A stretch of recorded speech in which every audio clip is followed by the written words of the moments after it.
देखते हैं laws of simple pendulum. Law of simple pendulum क्या है? बकवास है, जब तक करते आ रहे ना वही चीज लॉज ऑफ पेंडुलम है। क्या कि जो time period law of length इसको कहते हैं। लॉ ऑफ लेंथ में क्या बोला है कि T is directly proportional to square root of the length of the pendulum. Law of acceleration due to gravity for the pendulum inversely proportional to root over G. ये तो हमने derive ही कर लिया, तो क्या लॉ है ये, ठीक है, बढ़िया ऐसे करके था।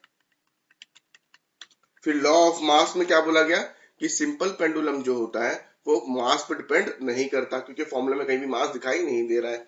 लॉ ऑफ आइसोक्रोनिज्म ये क्या बोलता है कि वो उसके एम्पलीट्यूड पे भी डिपेंड नहीं करता है। अगर आपका लॉ पेंडुलम ऐसे ऊपर नीचे जा रहा है तो ये जो हाइट मैक्सिमम एम्पलीट्यूड जो हो रहा है इस पे भी ये डिपेंड नहीं करता है, ठीक है।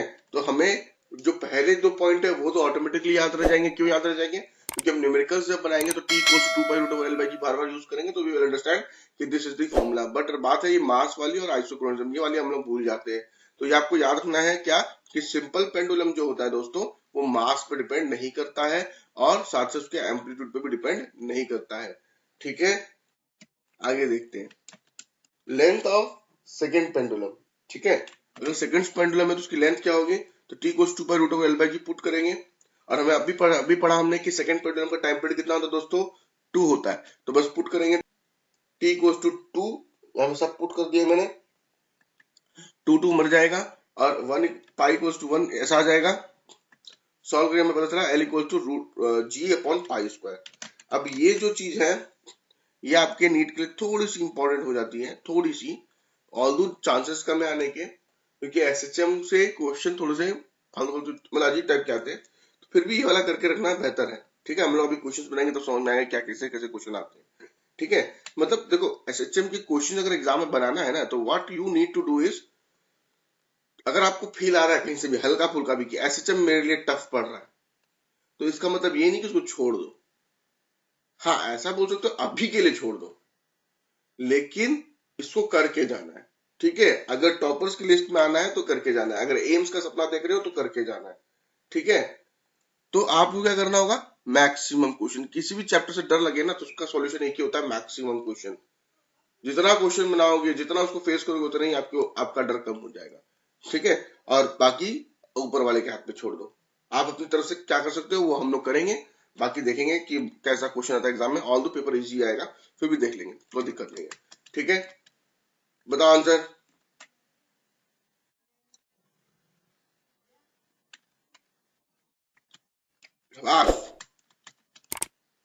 Answer please.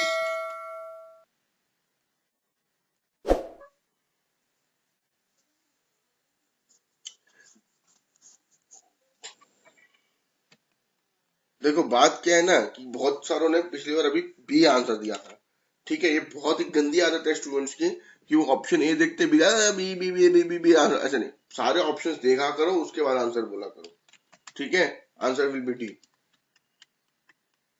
चलो आंसर बताओ। चलो आंसर इज बी, ठीक है। अब पढ़ेंगे हम लोग डैम्ड एसएचएम। डैम्ड एसएचएम का मतलब क्या होता है? देखो आपने क्या किया, आपने एक पेंडुलम को छोड़ा और उसको ऑसिलेट करने दिया। ऑसिलेट करने दिया तो क्या होगा? वो ऑसिलेट करते करते करते करते करते करते करते करते थोड़ी देर बाद रुक जाएगा। थोड़ी देर बाद क्या हो जाएगा? वो रुक जाएगा। तो वैसे टाइप के ऑसिलेशंस को जिसका एम्पलीट्यूड ग्रेजुअली डिक्रीज करता है उससे हम कहते हैं हार्मोनिक, डैम्प्ड हार्मोनिक ऑसिलेशन। अब देखो हमने जो बेसिक से पढ़ा है ना उसका फायदा देखो मैं आपको बताता हूँ। मतलब देखो अभी आपको लगेगा कि ऐसे बोल रहा है बहुत सारा, लेकिन जो बच्चे आपसे पहले मतलब कोई होगा ना, कोई दूसरा स्टूडेंट जिसने बेसिक से नहीं पढ़ा होगा उससे पूछना, वो आपको हर एक टर्म का मतलब, लेकिन आप बता सकते हो पीरियोडिक का मतलब क्या होता है, पीरियोडिक ऑसिलेशंस का मतलब क्या होता है, डिक्रीजिंग एम्पलीट्यूड क्या होता है, डैम्प्ड हार्मोनिक ऑसिलेशंस कितने होते हैं। मैं आपको बता सकता हूँ गारंटी से कि जो बच्चे, बहुत सारे बच्चे ऐसे आपको मिलेंगे जब उनका पूछो कि एम्पलीट्यूड का मतलब क्या होता है तो वो आपको बोलेंगे देखो ऐसा वेव बनाओ और यही हमारा एम्पलीट्यूड होता है। वो आपको बहुत सारे बच्चे इससे रिलेट ही नहीं कर पाते कि ये एम्पलीट्यूड है, मतलब पेंडुलम से, ठीक है। तो यही फायदा होता है कि when you read out from the basics, आपको हर एक शब्द का मतलब पता होता है। जब आपको हर एक शब्द का मतलब पता होता है तो उससे आप ये अच्छे से पता लगा सकते हो कि आपसे क्वेश्चन पढ़ने का आपको पता चलता है कि ये क्वेश्चन क्या पूछ रहा है मुझसे और मुझे क्या निकालना है, ठीक है। तो वो उससे फायदा होता है। चलो देखते हैं। अब जैसे यहाँ पे एक पार्टिकल है जो एग्जीक्यूट करता है, एसएचएम एग्जीक्यूट करता है। तो देखो मैक्सिमम जब आप भी कभी बुक पढ़ रहे हो या कोई भी क्वेश्चन बना रहे हो, एक छोटी सी आदत रख लो कि जब भी आपके सामने शब्द एसएचएम आया तो एसएचएम के लिए क्या क्या कंडीशन होती है उसको एक बार 5 सेकंड के लिए रिवाइज कर लो। मतलब कॉपी खोल के नहीं, मन ही मन में। अच्छा एसएचएम मतलब क्या था कि वो -x वाला कहानी था, और वो रिस्टोरिंग फोर्स वाला जो होगा वो कहानी था माइनस वाला कि अगेंस्ट में जाएगा। बस हो गया, ये एसएचएम वाला कहानी हो गया, ठीक है। ऑफ कांस्टेंट एम्पलीट्यूड, तो इससे क्या होगा, ये चीज अब कभी भूलोगे नहीं, ठीक है। तो अब देखते हैं यहाँ पे क्या बोला है। रिस्टोरिंग फोर्स क्या होती है वो पता है, वापस पढ़ के फायदा नहीं है, ठीक है। ठीक है, अब देखो आपने रिस्टोरिंग फोर्स के बारे में तो पढ़ लिया, ऐसी फोर्स जो उसको वापस से अपनी ओरिजिनल पोजीशन में रिस्टोर करने की कोशिश करेगी। अगर सिर्फ और सिर्फ रिस्टोरिंग फोर्स एक्ट कर रही होती है, अगर सिर्फ और सिर्फ रिस्टोरिंग फोर्स एक्ट कर रही होती है, तो वो अनडैम्ड ऑसिलेशंस में आ जाएगा, वो डैम्ड नहीं होगा, ठीक है, वो कंटिन्यू करते रहेगा। लेकिन एक फोर्स ऐसी होती है जिसे हम कहते हैं डैम्पिंग फोर्स, जो इसको धीरे धीरे इसके एम्पलीट्यूड को डिक्रीज करती चलती है, उससे हम कहते हैं डैम्पिंग फोर्स। और ये डैम्पिंग फोर्स क्या हो सकती है, फ्रिक्शन हो सकती है, एयर रेजिस्टेंस हो सकती है, और भी बहुत तरीके के रीजन हो सकती है। फॉर एग्जाम्पल आप बात को समझिए कि पेंडुलम जब इधर उधर जा रहा होता है तो वो हवा के साथ कंटेक्ट में होता है, तो एयर रेजिस्टेंस काम करता है इसको रोकने का। और भी बहुत सारे फैक्टर्स है, लेकिन एग्जाम्पल के तौर पे अगर आपने स्प्रिंग मास सिस्टम देखा है, तो स्प्रिंग मास सिस्टम में जब ये ऑसिलेट करता है इधर उधर में, तो ये जमीन के साथ कंटेक्ट में होता है, तो यहाँ पे जो फ्रिक्शन होता है ये इसकी वजह से डैम्पिंग फोर्स एक्ट करती है और इसके ऑसिलेशन को धीरे धीरे जीरो कर देती है, ठीक है। तो ये कहानी हो गई। उसके बाद में डैम्पिंग फोर्स की वजह से क्या होता है, हमारी कुछ कुछ एनर्जी लॉस हो जाती है in the form of heat, vibrations etcetera and etcetera, बहुत सारी चीजें, ठीक है। और एक बात और, ये स्टेटमेंट याद रखना कि डैम्पिंग फोर्स जो होती है वो नेगेटिव वर्क करती है, जिसकी वजह से एनर्जी लॉस्ट होती है, ठीक है। ये सब क्वेश्चन जो मैंने बोला और स्टेटमेंट में एकदम अलग अलग आता है। मैंने क्या बोला कि आपकी डैम्पिंग फोर्स की वजह से हीट के तौर पे कुछ कुछ एनर्जी लूज हो जाएगी। आपने बोला हाँ सर, तो समझ में आ गया हमें। लेकिन एग्जाम में ऑप्शन में रहेगा option number A, energy is lost due to negative work done by damping force. अब आपको ये तो पता है कि energy is lost due to damping, पर ये नेगेटिव वर्क आपको कंफ्यूज कर सकता है एग्जाम के टाइम में कि नेगेटिव वर्क करता था कि पॉजिटिव वर्क करता था कि न्यूट्रल वर्क करता था, कौन सा वर्क करता था। लेकिन अब जब आपने पढ़ लिया कि नेगेटिव वर्क करता था, तो you will be 100% confident A is the answer, ठीक है। तो ये सब हमें स्टेटमेंट्स को थोड़ा अच्छे से याद रखना है। अब देख लेते हैं डैम्प्ड ऑसिलेशन में क्या होता है। एक बॉब लेते हैं जो ऐसे देखो कितना प्यार से ऑसिलेट कर रहा है, देखो टका, ठीक है। अब क्या हुआ, हमने क्या किया कि ये जो मूव टू क्वेश्चन आ रहा था यहाँ पे, will the bob move to and fro for ever, हमेशा के लिए ऐसे करेगा, तो आपका आंसर होगा नहीं सर, क्या मजाक करते हो, वो बॉब थोड़ी देर बाद स्टॉप हो जाएगा ऑसिलेट करना। आप पूछेंगे क्यों सर, क्यों ऑसिलेट करना कर जाएगा, because of the damping force. हमें ये पता चल गया। अब हम लोग समझते हैं कि ये डैम्पिंग फोर्स एक्चुअल में क्या क्या हो सकती है और कैसे कैसे काम करती है, ठीक है। तो आगे देख लेते हैं। अब देखो हम क्या करेंगे, एक ब्लॉक और स्प्रिंग सिस्टम को कंसिडर करेंगे। तो यहाँ पे देख सकते हो आप, एक स्प्रिंग है जिसपे मैंने एक ब्लॉक अटैच कर दिया है, देख लो, ठीक है। और अब हम लोग क्या करेंगे, इस वैन को हम लोग क्या करेंगे, मतलब ये जो दिख रहा है ना ऐसा ऐसा ऐसा, ये जो ऐसा दिख रहा है इसको हम लोग वैन कहते हैं, ठीक है। तो हम लोगों ने क्या किया, इसको बीकर में ड्रॉप कर दिया, पानी भर से भरा हुआ था, ठीक है। अब जैसे ही आपने इसको कर दिया, और देखो ये आप ध्यान से एनिमेशन को देखो, ब्लॉक क्या कर रहा है, अप एंड डाउन मूव कर रहा है, ध्यान से देखो, फिर से दिखा रहा हूं मैं, देखो देखो एनिमेशन दिख रही है आप लोगों को, ये इस तरह से इसमें ऑसिलेट कर रहा है पानी के अंदर में, ठीक है। अब देखते हैं इसमें क्या हुआ होगा। ये जो वाटर है, आप इस वेन की शेप देख रहे हो भाई, वेन की शेप देख रहे हो कितना ऐसे लंबा चौड़ा, ये क्या मजाक चल रहा है यहाँ पे, इतना बड़ा बड़ा हो गया। तो ये पानी इसको यहाँ से भी परेशान कर रहा है, यहाँ से भी परेशान कर रहा है, ठीक है। तो ये क्या करेगा, पानी जो है मोशन को अपोज करेगा, क्या करेगा दोस्तों, अपोज करेगा, ठीक है। अब यही जो पोजीशन यहाँ मिल रही है, ये है डम्प फोर्स। बताओ इमेजिन हुआ कि नहीं हुआ। तो देखो बात यही है हमारा, ठीक है, कि यहाँ पे इस तरह से डैम्प फोर्स काम करती है। अब यहाँ पे तो आपको पानी मैंने दिखा दिया कि पानी में ऐसा होता है, इमेजिन हो गया। यही चीज हवा में भी होता है।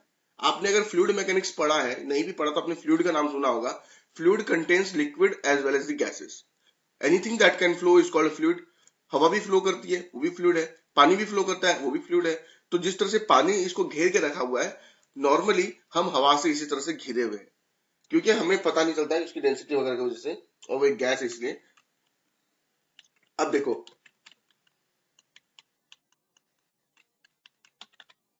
अब यहाँ पे हम लोग देख लेते हैं कि कुछ एक रीजंस हम जान लेते हैं जिसके वजह से डैम्पिंग फोर्स हो सकती है। कुछ एक reason, gravitational pull, air resistance and friction between moving parts. ये तीन चीज जो बेसिकली है, हम ऐसा मान रहे हैं। और भी बहुत सारे रीजन देखो, बहुत सारे हैं, पर हम लोग जान लेते हैं कि राइजेस बिकॉज ये हमारे बुक्स में मेंशन्ड है। ठीक है, तो हमने मान लिया कि चलो ठीक है सर, ग्रेविटेशनल पुल की वजह से हो रहा है, एयर रेजिस्टेंस की वजह से हो रहा है, फ्रिक्शन बिटवीन मूविंग पार्ट्स की वजह से हो रहा है। Gravitational pull, air resistance, friction between moving parts, ये तीनों की वजह से हमारी डैम्पिंग फोर्स अराइज हो सकती है। ये तीन रीजन के अलावा और भी रीजन होते हैं, बट हमारी टेक्स्ट बुक में तीन मिला मुझे, और भी थे पर वो काम के नहीं थे, तो हमने उन तीन को लिख लिया। तो ठीक है सर, लिख लिया तो कोई बात नहीं, आगे बढ़ते हैं। अब ये जो डैम्पिंग फोर्स है ना दोस्त, ये किस पे डिपेंड करती है? ये वेलोसिटी ऑफ द वेन पे डिपेंड करती है एंड ब्लॉक पे डिपेंड करती है। अब ये वेन और ब्लॉक तो मैं भूल गया सर, मुझे याद नहीं आ रहा क्या था। ये देख भाई, देख भाई, ये जो ब्लॉक दिख रहा है, ये हमारा ब्लॉक, ये हमारा वेन, इन दोनों की वेलोसिटी पे ही डिपेंड करती है कितनी तेजी से नीचे जा रहा है, कितनी तेजी से ऊपर आ रहा है। इस पे दोस्त ये डिपेंड कर रही है कि कितनी तेज की वेन वो वेलोसिटी लगेगी, डैम्पिंग फोर्स लगेगी।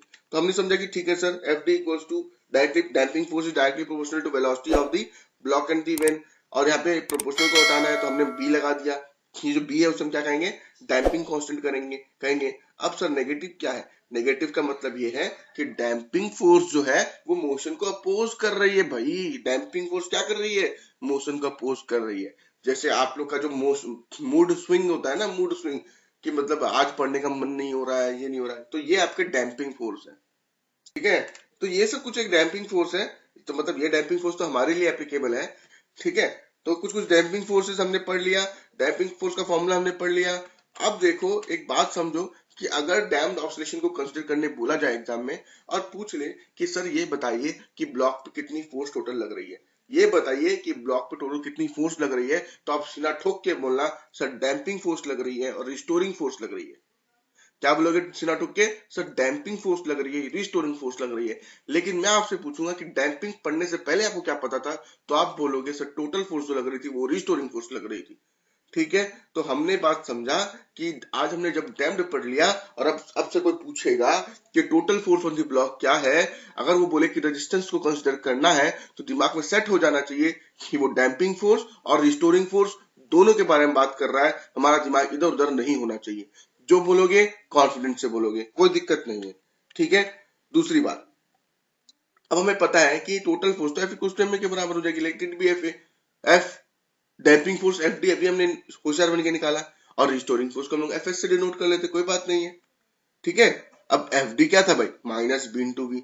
एफ इक्वल्स टू क्या था? एम में था, पुट कर देते हैं। अपने को क्या है, तो रिस्टोरिंग फोर्स भी पुट कर दिया, माइनस के एक्स, तो हमने बचपन से पढ़ते ही आए हैं, अभी तक बुढ़े हो गए पढ़ते पढ़ते, है ना। उसके बाद में हमने क्या किया, सबको एक तरफ ले लिया और देखा जीरो। तो आपको क्या रखना है कि ये भी एक एसएचएम के तौर पे काम कर सकता है। आगे देखते हैं कि motion of the block under the influence of damped force का हमें इक्वेशन तो मिल गया है। अब उस इक्वेशन को जो हम लोग सॉल्व करेंगे, जो कि किस तरह सॉल्व करना वो हमारे बिल्कुल भी जरूरत नहीं है, एकदम भी जरूरत नहीं है, 0% की जरूरत है। हमें नहीं पता कैसे सॉल्व करना है, हमें नहीं आता, बस हमें पता है कि ऐसी इक्वेशन आती है जो अभी मैंने दिखाया आपको, कुछ ऐसी इक्वेशन आती है और उसका जो सॉल्यूशन होता है ये ऐसे आता है। अब कोई स्टूडेंट जो बोलना चाहे कि सर कैसे आया, तो आप लोगों को क्लास 12th में या 11th में डिफरेंशियल इक्वेशन बोल के एक चैप्टर पढ़ा होगा, पार्शियल डिफरेंशिएशन करके आता था, तो वहां से ये चैप्टर का हम लोग सॉल्यूशन करना सीखते थे। अब मुझे भी याद है पार्शियल डिफरेंशिएशन था कि क्या था वो, ऐसे करके कुछ था। वहां से हमने उसको सॉल्व करने की कोशिश की और हमारा फॉर्मूला आया x equals to a e to the power minus bt upon 2m cos omega t plus alpha. अब यहाँ पे ये जो दिख रहा है ये हो गया amplitude of the damped oscillation. हमारे लिए इंपॉर्टेंट क्या है? e to the power minus 2m upon bt। This is the amplitude of the damped oscillation. ठीक है, अब आगे देखते हैं। x इक्वल्स टू a, ये आ गया हमारा इक्वेशन, वेयर 1 2 हमारा इंपॉर्टेंट चीज है क्या? पहली बात कि a इंटू एक्सपोनेंशियल e, मैं पॉइंट नंबर 1 पढ़ रहा हूं, a e minus B T upon 2m, ये क्या है? Amplitude of the damped oscillation है, डैम्प्ड हार्मोनिक ऑसिलेशन है। ठीक है, यानी कि सिंपल हार्मोनिक वाला बात कर रहा हूं मैं। दूसरी बात क्या है दोस्त, ये एम्पलीट्यूड तो डिक्रीज कर ही रहा है, तो हमें पता ही, क्योंकि डैम्प्ड ऑसिलेशन डिक्रीज करेगा, लेकिन एक्सपोनेंशियली डिक्रीज कर रहा है, लेकिन एक्सपोनेंशियली डिक्रीज कर रहा है। ठीक है, तो ये हमने दोनों याद कर लिया, ये और ये हमने याद कर लिया, ये हमें दोनों पता चल गया, इसमें कोई दिक्कत नहीं है। अब देखो द एक्सप्रेशन जो बचा हुआ है हमारा cos omega dash T plus alpha, ये क्या बता रहा है, ये बता रहा है कि cos की इक्वेशन है, और cos क्या होता है, कोसाइन ग्राफ जो होता है वो हमारा कुछ ऐसे करके चलता है, प्यारा प्यारा ऐसे करके, और हमें ये पता है कि कोसाइन ग्राफ भी पीरियोडिक होता है। तो ये जो टर्म आया आपका cos omega dash T plus alpha, ये प्रूफ करता है कि ये जो मोशन जो आपको मिला है डैम्प्ड वाला, वो अभी भी पीरियोडिक है, और वो एस एच एम होगा। ठीक है, एस एच एम होगा। तो उसकी एंगुलर फ्रीक्वेंसी निकाल लेंगे हम लोग, उसकी एंगुलर फ्रीक्वेंसी याद आ जाएगी, टाइम पीरियड हमारा ये वाला आ जाएगा, फिर आपका पीरियड ऑफ ऑसिलेशन जो होगा वो यहाँ पे देखो ये वाला आ जाएगा। ठीक है, अब एक बात बताओ, डैम्पिंग की वजह से टाइम पीरियड में क्या इफेक्ट होगा, तो डैम्पिंग की वजह से हमारा जो टाइम पीरियड रहेगा वो इंक्रीज कर देगा, लेकिन एम्पलीट्यूड को वो डिक्रीज कर देगा। ये दोनों फॉर्मूलाज आपको पता होना चाहिए, और आपको ये चीज भी पता होनी चाहिए। ये पेज थोड़ा सा इंपॉर्टेंट हो जाता है। ठीक है, आगे की तरफ चलते हैं। तो ये सारे फॉर्मूलाज देखो एसएचएम के, अगर आप लोगों ने अभी तक किया है तो बहुत अच्छी बात है, नहीं किया है तो कर लेना। जब भी रिवाइज करने बैठो, जो इंपॉर्टेंट लाइन लगे, जो इंपॉर्टेंट फॉर्मूला सारे इंपॉर्टेंट है, फॉर्मूला हम रखा 1-2 पेज के अंदर, 4 से 5 पेज के अंदर में पूरा चैप्टर का आपका नोट्स रेडी हो जाना चाहिए, हर एक चैप्टर का। उसके बाद अगर आप कोई क्वेश्चन बना रहे हो, आप मॉड्यूल बना रहे हो, आप मेरे क्वेश्चन बना रहे हो, आप टेस्ट के क्वेश्चन बना रहे हो, आप प्रीवियस ईयर क्वेश्चन बना रहे हो, कुछ ऐसा क्वेश्चन आपको लगे कि यार यहाँ पे एक नया चीज सीखने को मिला है, वो आपके इस 5 से 6 पेज के अंदर आ जाना चाहिए, मतलब इसमें इंक्लूड करते जाना है। चलो कोई बात नहीं, 20 पेज का हो जाए, 25 पेज का हो जाए, लेकिन ये 20 से 25 पेज ऐसे होने चाहिए कि जब आप पढ़ो तो आपको मजा आ जाए जिंदगी का, कि हाँ भैया रिविजन करके मजा आया। ठीक है, इसको रिवीजन करने के बाद कोई भी क्वेश्चन आपसे छूटना नहीं चाहिए, इस तरह से करना है। ठीक है, तो ये चीज करते रहना, नहीं तो प्रॉब्लम आ जाएगी थोड़ी देर बाद। ठीक है, अब देखो डिस्प्लेसमेंट टाइम ग्राफ अगर इसका बनाएंगे तो क्या कुछ ऐसा बनेगा, ऐसा कुछ बनेगा। ठीक है, ये ऐसा करके कुछ बनेगा। अब आप सोचेंगे होंगे ये क्या सर, ये तो मजाक चल रहा है, ऐसे ऐसे करके ऐसे ऐसे करके, क्या ये क्या बना दिया आपने। मैंने बोला देख भाई, ये है डैम्ड ऑसिलेशन, ये है हमारा डैम्ड ऑसिलेशन। अब डैम्ड ऑसिलेशन का मतलब क्या हुआ कि इसका एम्पलीट्यूड जो होगा धीरे धीरे घटते जाएगा। अभी आपको ग्राफ पे मैंने बताया ना कि इसको एम्पलीट्यूड कहते हैं, ये एम्पलीट्यूड है, ये एम्पलीट्यूड है ना। तो इसका ये एम्पलीट्यूड देखो पहले इतना ज्यादा था, इतना ज्यादा था, फिर क्या हुआ, घट गया थोड़ा सा। क्यों, due to damp force, damping force, फिर घट गया, फिर घट गया, ऐसे करते करते करते करते करते करते करते करते एकदम जीरो हो जाएगा ये। तो डैम्प फोर्स का डिस्प्लेसमेंट टाइम ग्राफ ये वाला बनता है, और इसका एम्पलीट्यूड क्या होता है दोस्तों, ये वाला होता है, ये वाला होता है। तो आप इसका अगर ग्राफ बनाने जाओगे तो कुछ ऐसा ग्राफ बनेगा, देख लो। ठीक है, आगे देख लेते हैं हम लोग।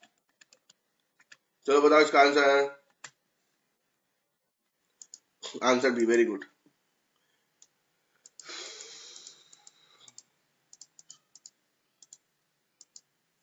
इसका आंसर